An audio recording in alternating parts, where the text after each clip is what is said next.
In dobrodani, dobrodošli v gostilnici, kavarnici in trgovinici pri Damah, ki vodi in upravlja to gostilnico Kooperativa Dame, socialno podjetje.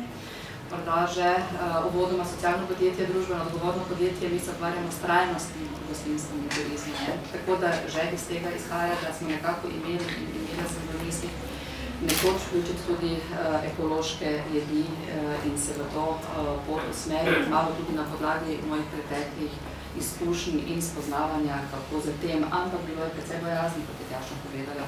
Najprej, koliko nas bo to stalo, moja prvotna poizvedovanja glede pridobitve certifikata za neke domače shranke, ki jih tudi proizvajamo in prodajamo oziroma delamo, so bile pač številke, ki pomenijo strošek certificiranja ob mali, butični proizvodnji absolutno prevelike. In če se ne bi spoznali, če ne bi dr. Martina Bavec me nagovorila, mi predstavlja projekt, morda mi danes še ne bi ponujali ekoloških jedi.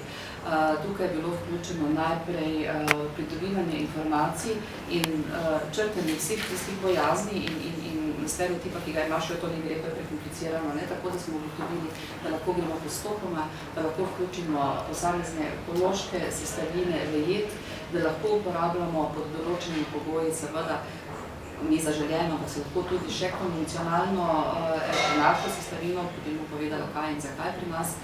In skratka, da začneš z projektom tako, da ni preobremenjujoč za gostinca, posebej za manjšega gostinca, kot smo mi.